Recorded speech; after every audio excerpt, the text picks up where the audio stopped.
জনাবে রাসূলুল্লাহ সাল্লাল্লাহু আলাইহি ওয়াসাল্লাম বলেন, ইত্তাকিল্লাহা হাইথুমা কুনতা, তুমি যেখানেই থাকবে, যেখানেই অবস্থান করবে, আল্লাহ তাআলাকে ভয় করবে।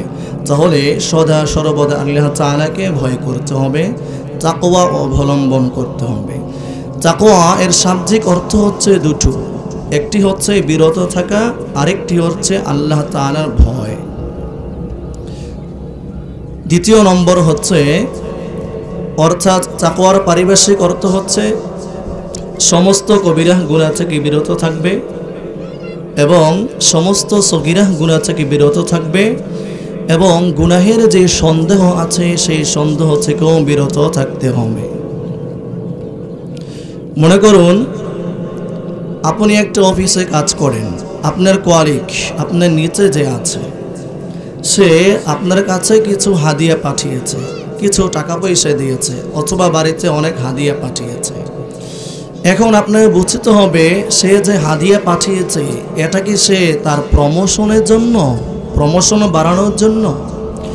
যদি এরকমই হয় সে কোনো কাজ করে না কিন্তু তার প্রমোশন বাড়ানোর জন্যই সে হাদিয়া দিয়েছে, তাহলে এটি হবে ঘুষ, যা নেওয়া একদম ঠিক নয়, জায়েজ নয়। তাহলে যদি এই সন্দেহ থেকে থাকে তাহলে এই সন্দেহ থেকে অবশ্যই পরিত্রাণ করতে হবে। যেরকম মনে করুন মাত্র নামাজ পড়ে আসলেন, নামাজ পড়ার পর চায়ের দোকানে বসে গেলেন চা খাওয়ার জন্য, এরপর এর সামনে টিভি চলছে।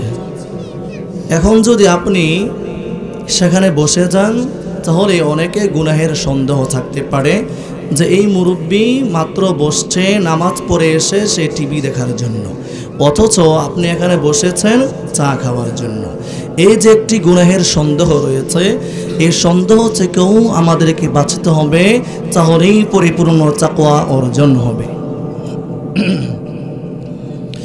যে ব্যক্তির ভিতরে তাকওয়া রয়েছে, আল্লাহ পাক রব্বুল আলামিনকে ভয় করে, সেই ব্যক্তি কখনো চুরি করতে পারে না, ডাকাতি করতে পারে না, ছিনতাই করতে পারে না, রাহাজানি করতে পারে না, অন্যায় অবিচার অশ্লীল কাজ সেই ব্যক্তি কিছুতেই করতে পারে না, যে ব্যক্তি আল্লাহ তাআলাকে ভয় করে চলে। হযরত থানবী রাহমাতুল্লাহি আলাইহি ওনার ভিতরে কিরকম আল্লাহ তাআলার তাকওয়া ছিল। হযরত থানবী রাহমাতুল্লাহি আলাইহি তিনি একবার কোথাও যাইবেন, যাওয়ার জন্য ট্রেনের টিকিট কাটার জন্য তিনি সিরিয়াল ধরেছেন, টিকিট কাটবেন। এমন সময় তার এক ভক্ত এসে বললেন, হুজুর আপনার টিকিট কাটার কোনো প্রয়োজন নাই, আমি হচ্ছি এখানকার টিটি, আপনার শেষ গন্তব্য স্থান পর্যন্ত আপনাকে পৌঁছিয়ে দিব। হুজুর বললেন, আমার এখানেই তো আমার শেষ ঠিকানা নয়, আমার শেষ গন্তব্য এখানেই নয়, আমার শেষ গন্তব্য আরেকটু দূরে। এরপর সেই টিটি বলল, হুজুর তার পরবর্তী যে টিটি রয়েছে তাকে আমি বলবো সে যেন আপনাকে আপনার গন্তব্যস্থলে পৌঁছিয়ে দেয়। হুজুর বললেন, না, আমার গন্তব্য এখানেই নয়, আমার গন্তব্য আরো সামনে। এরপর সেই টিটি বলল, হুজুর এর পরবর্তী টিটি তার পরবর্তী টিটিকে বলে দিবে যেন আপনাকে আপনার গন্তব্যস্থান পর্যন্ত পৌঁছিয়ে দেয়।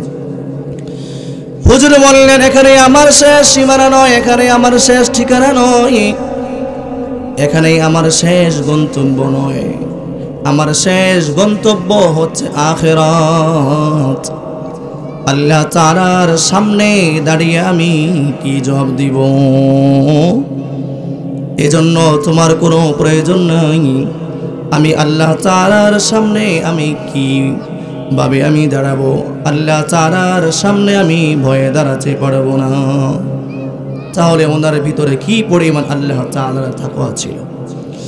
ভাইরা আমার, হযরত থানবী রাহমাতুল্লাহি আলাইহি ওনার দুজন, ওনার একজন মুরিদ তিনি তার কাছে আসলেন, তার ছেলেকে নিয়ে আসলেন। আশরাফী থানবী রাহমাতুল্লাহি আলাইহি জিজ্ঞেস করলেন, তোমার সন্তানের বয়স কত? তিনি বললেন, আমার সন্তানের বয়স হচ্ছে 12 বছর। হুজুর বললেন, তোমার সন্তানের যে 12 বছর, তোমার সন্তানের জন্যে তুমি টিকিট কেটে আসছো কিনা? তিনি বললেন, হুজুর, আমার ছেলের যদিও তার বয়স 12 বছর, কিন্তু দেখতে মাত্র 7-8 বছরের মতো মনে হয়, এজন্য আমি তার টিকিট কাটি নাই। টিকিট না কেটে তাকে সিটের মধ্যে করে নিয়ে আসছি। হুজুর বললেন, 12 বছর বয়স হলে এখানে বসতে হবে, টিকিট কাটতে হবে, এটাই তো নিয়ম। তুমি সেই নিয়ম ভঙ্গ করেছো, যাও, তোমাকে যে খেলাফত দেওয়া হয়েছে সেই খেলাফত তোমার থেকে নিয়ে নিলাম।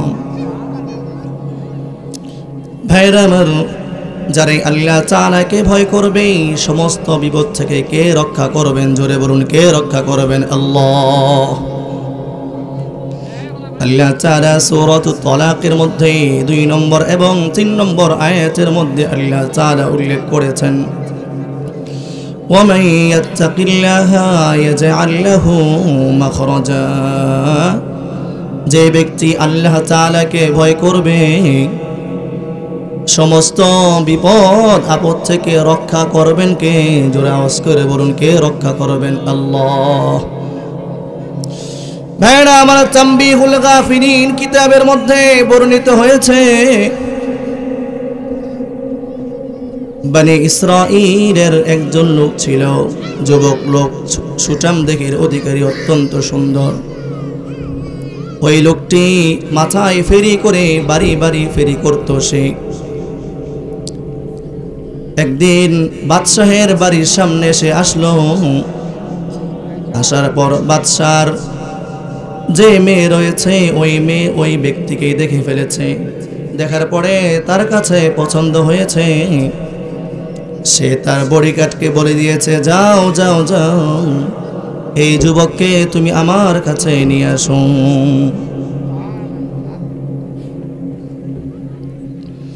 এরপর সেই যুবককে আনা হয়েছে।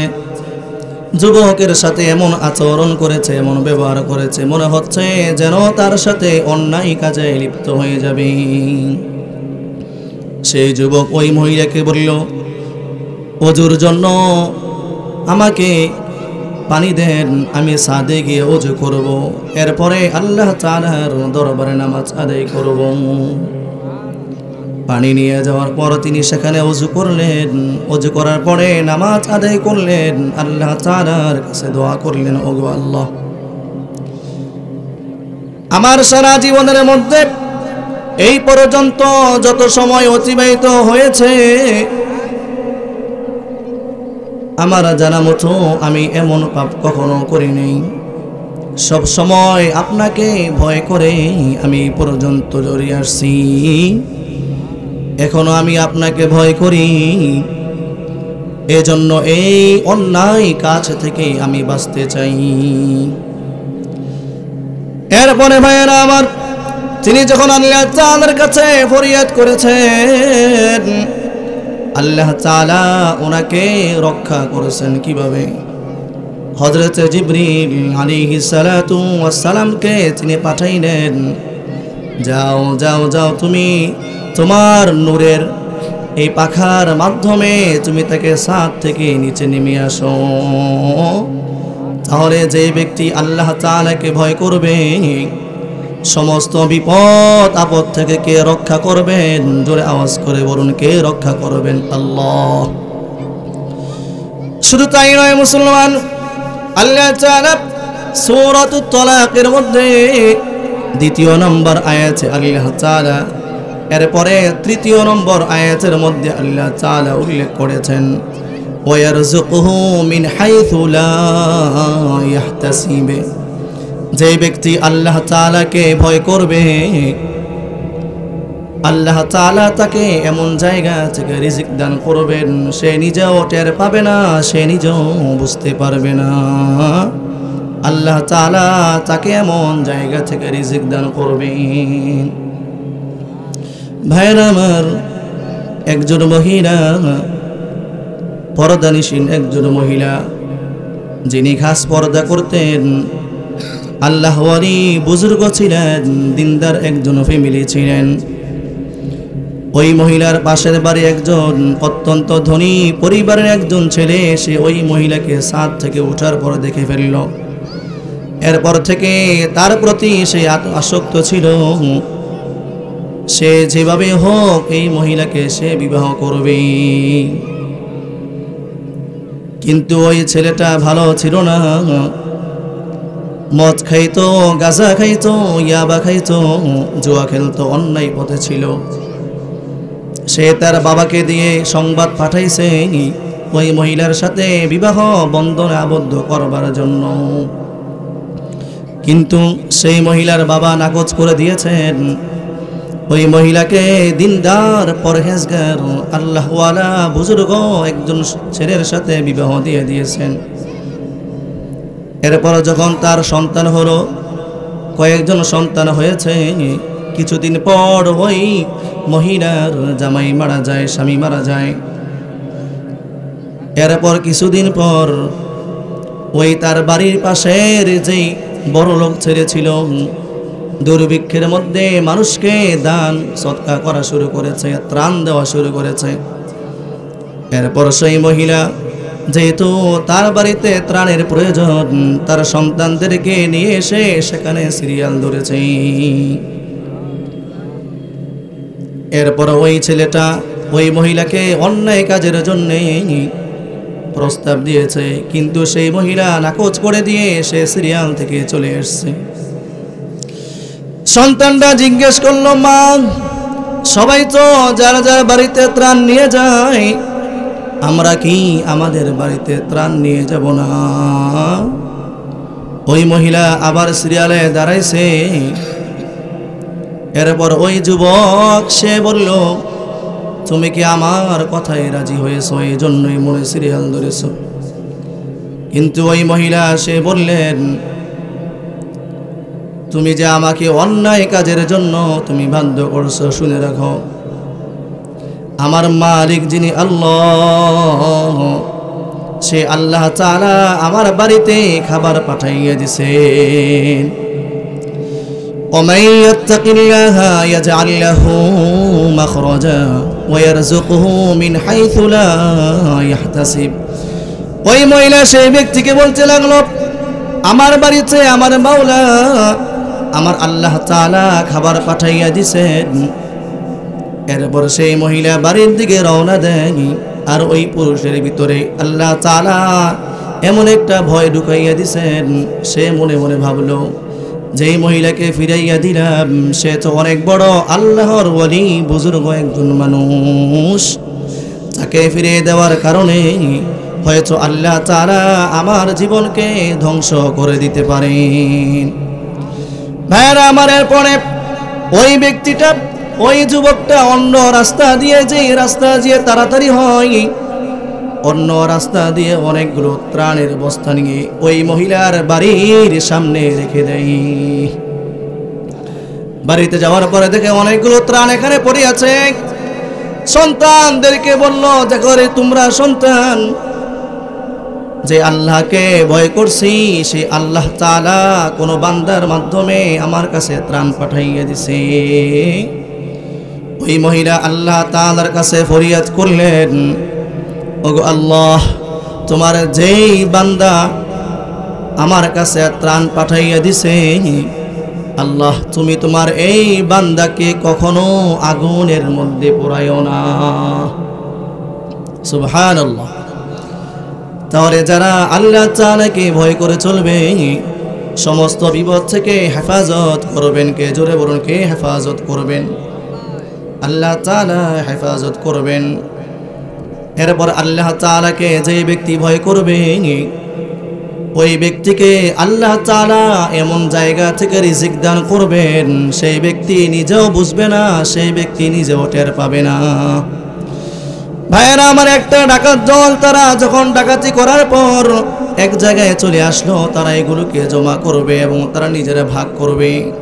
হঠাৎ করে যেগুলো যে একটা সাপ, ওই সাপকে আহার দিচ্ছে একটা পাখি, যে সাপটা অন্ধ, এই সাপটাকে আহার দিচ্ছে। ডাকাত দলে যে সর্দার সে বলল, আমরা তো হলাম আশরাফুল মাখলুকাত, আল্লাহ তাআলা যদি নিম্নমানের একটা প্রাণী সাপকে যদি অন্ধ সাপকে যদি আল্লাহ তাআলা একটা পাখির মাধ্যমে খাবার দিতে পারেন, তাহলে আমরা তো আশরাফুল মাখলুকাত। আল্লাহ তাআলাকে ভয় করলে, আল্লাহর ইবাদত করলে আল্লাহ তাআলা নিজেই আমাদেরকে খাবার দান করবেন। কথা ঠিক কিনা? এই জন্য তখন থেকেই তারা এই অপকর্ম ছেড়ে দিয়ে তারা আল্লাহর ওলিতে পরিণত হয়ে গেলেন।